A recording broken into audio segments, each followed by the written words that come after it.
ನಾನು Sushma Karthik, wings Montessori ಸ್ಕೂಲ್ನ principal, founder ಮತ್ತು ಪ್ರಿನ್ಸಿಪಲ್. ಇವತ್ತು ರಮಾಗೋವಿಂದ ರಂಗಮಂದಿರ ಹಾಲಲ್ಲಿ ನಾವು 8ನೇ ವರ್ಷದ ವಾರ್ಷಿಕೋತ್ಸವ ನಡೆಸ್ತಾ ಇದ್ದೀವಿ. ವಿಂಗ್ಸ್ 8th ಆ್ಯನ್ಯುವಲ್ ಫೆಸ್ಟ್ ಅಂತ. ಇವತ್ತಿನ ದಿನ ನಮ್ಮ ಸುಮಾರು 100 ಮಕ್ಕಳು ಪಾರ್ಟಿಸಿಪೇಟ್ ಮಾಡ್ತಾ ಇದ್ದಾರೆ. ಒಂದು ಡಾನ್ಸ್ ಇರ್ಬೋದು, ಒಂದು ಸಾಂಗ್ ಇರ್ಬೋದು, ಆಮೇಲೆ ಒಂದು ಸ್ವಲ್ಪ ನಾಟಕದಲ್ಲಿ ನಾವು ಅವೇರ್ನೆಸ್ ಸ್ಪ್ರೆಡ್ ಮಾಡೋ ಅಂಥ ನಾಟಕ ತೊಗೊಂಡಿದ್ದೀವಿ. ಸ್ಕಿಟ್ನ ಹೆಲ್ದಿ ಫುಡ್, ಜಂಕ್ ಫುಡ್ ಆಗಿರ್ಬೋದು, ಸ್ವಚ್ಛ ಭಾರತ್, ಈ ಥರ ಒಂದು ಕಾನ್ಸೆಪ್ಟ್ ತೊಗೊಂಡು ನಾವು ಮಾಡ್ತಾ ಇದ್ದೀವಿ. ನಮ್ಮ ಮಕ್ಕಳು ತುಂಬ ಉತ್ಸಾಹದಿಂದ ಮಾಡ್ತಾ ಇದ್ದಾರೆ.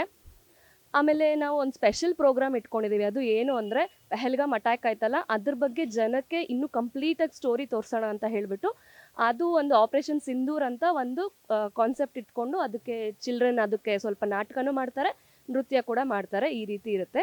ಇವತ್ತಿನ ಕಾರ್ಯಕ್ರಮದಲ್ಲಿ ಇಬ್ಬರು ಗೆಸ್ಟ್ ಆಗಿ ಬಂದಿದ್ದಾರೆ. ಒಬ್ಬರು ಡಯಟಿಷಿಯನ್ ಶರಾವತಿ ವೆಂಕಟ್ ಅಂತ, ಇನ್ನೊಬ್ರು ಬಂದ್ಬಿಟ್ಟು ಡಾಕ್ಟರ್ ಪ್ರತಿಭಾ ಗಾರ್ಲಾ, ಅವರು ಬಂದ್ಬಿಟ್ಟು ಡೆಂಟಿಸ್ಟ್ ಇದ್ದಾರೆ. ನಮ್ಮ ಮಕ್ಕಳೆಲ್ಲ ಫುಲ್ ಖುಷಿಯಿಂದ ಉತ್ಸಾಹದಿಂದ ಬಂದಿದ್ದಾರೆ. ಸರ್, ಸುಮಾರು ನಾವು 8 ವರ್ಷದಿಂದ ಮಾಡ್ತಾ ಇದ್ದೀವಿ.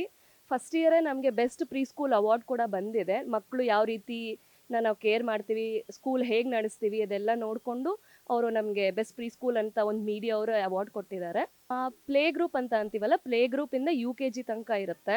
2 ಇಯರ್ಸಿಂದ 6 ಇಯರ್ಸ್ ಚಿಲ್ಡ್ರನ್ ಎಲ್ಲರೂ ಇರ್ತಾರೆ ಸರ್. ವಿಭಿನ್ನತೆ ಅಂದರೆ ನಾವು ಮಾಂಟೆಸರಿ ಮೆಥಡಲ್ಲಿ ನಾವು ಫಾಲೋ ಮಾಡ್ತಿರೋದು. ಅಂದರೆ ಮಕ್ಕಳಿಗೆ ಅನುಕೂಲ ಆಗೋ ಥರನೇ ಪ್ರತಿಯೊಂದು ಪ್ರಾಕ್ಟಿಕಲ್ ಆಗಿ ಅವ್ರು ಕಲಿತಾರೆ. ಏನು ಬೈ ಹಾರ್ಟ್ ಮಾಡೋದಂತೂ ಏನೂ ಇರಲ್ಲ. ನಮ್ಮ ಸ್ಕೂಲಿಗೆ ಬಂದು ನೋಡಿದ್ರೆ ಅಲ್ಲಿ ಒಂದು ಬ್ಲ್ಯಾಕ್ ಬೋರ್ಡ್ ಇರಲ್ಲ, ಬೆಂಚ್ ಡೆಸ್ಕ್ ಏನೂ ಇರೋದೇ ಇಲ್ಲ. ನಾವು ಪ್ರತಿಯೊಂದು ಹ್ಯಾಂಡ್ಸ್ ಆನ್ ಆ್ಯಕ್ಟಿವಿಟೀಸ್ ಅಂತೀವಿ. ಅಂದರೆ ಅವರು ಎಕ್ಸ್ಪೀರಿಯನ್ಸ್ ಮಾಡಬೇಕು, ಪ್ರಾಕ್ಟಿಕಲ್ಲಿ ಮಾಡಬೇಕು ಅಂತ ಆ್ಯಕ್ಟಿವಿಟೀಸೇ ಇರೋದ್ರಿಂದ ಅವರ ಇಂಪ್ರೂವ್ಮೆಂಟ್ ಆಗಲಿ ಎಲ್ಲ ಆಲ್ ರೌಂಡ್ ಡೆವಲಪ್ಮೆಂಟ್, ಅಂದರೆ ಹಾಲಿಸ್ಟಿಕ್ ಡೆವಲಪ್ಮೆಂಟ್ ಚೆನ್ನಾಗಿ ಆಗ್ತಿರುತ್ತೆ ನಮ್ಮ ಮಕ್ಕಳ ಹತ್ರ. ಸರ್, ನಮ್ಮ ಮಕ್ಕಳು ಬೆಳಿಗ್ಗೆ ಶುರು ಮಾಡದೆ ಸ್ಕೂಲ್ನ ಒಂದು ಪ್ರಾರ್ಥನೆಯಿಂದ ಸ್ಟಾರ್ಟ್ ಮಾಡ್ತೀವಿ ನಾವು. ಆಮೇಲೆ ಊಟ ಅಂದರೆ ಸ್ನ್ಯಾಕ್ಸ್ ಕೊಡ್ತೀವಲ್ವ, ಆ ಟೈಮಲ್ಲಿ ಕೂಡ ಪ್ರಾರ್ಥನೆ ಮಾಡ್ತಾರೆ. ಪ್ರತಿಯೊಂದು ಹಬ್ಬಗಳ ಆಚರಣೆ ಕೂಡ ಇರುತ್ತೆ. ಈಗ ದಸರಾ ಆಗಲಿ, ದಿವಾಲಿ ಆಗಲಿ, ರಂಜಾನ್ ಆಗಲಿ, ಕ್ರಿಸ್ಮಸ್ ಆಗಲಿ, ಈ ಥರ ಪ್ರತಿಯೊಂದು ಹಬ್ಬನೂ ನಾವು ಆಚರಣೆ ಮಾಡ್ತೀವಿ. ಹಾಗಂತ ನಾವು ಇಂಡಿಯನ್ ಕಲ್ಚರ್ನ ಅವ್ರಿಗೆ ಹೇಳ್ಕೊಡ್ತಾ ಇದ್ದೀವಿ. ಈಗಲೂ ಕೂಡ ಅಷ್ಟೇ ಇನ್ವೊಕೇಶನ್ನ ನಮ್ಮ ಮಕ್ಕಳೇ ಹಾಡುವಂಥದ್ದು. ಹಾಗಾಗಿ ಪ್ರತಿಯೊಬ್ಬರಿಗೂ ನಮ್ಮ ಕಲ್ಚರ್ ಏನಿದೆ ಅದು ತುಂಬ ಚೆನ್ನಾಗಿ ಸ್ಪ್ರೆಡ್ ಮಾಡ್ತಾ ಇದ್ದೀವಿ.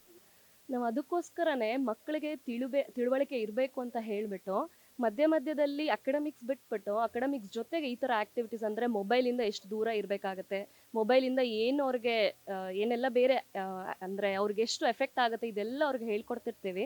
ಹಾಗಾಗಿ ಅದೆಲ್ಲ ನಮ್ಮ ಮಕ್ಕಳು ಅಷ್ಟೊಂದು ಯೂಸ್ ಮಾಡಲ್ಲ.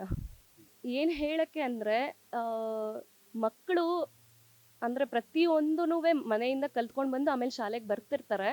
ಆ ನಿಟ್ಟಿನಲ್ಲಿ ನೀವು ಆರಾಮಾಗಿರಿ, ನಾವು ಸ್ಕೂಲಲ್ಲಿ ಹೇಳ್ಕೊಡೋದು ಖಂಡಿತ ಹೇಳ್ಕೊಡ್ತೀವಿ.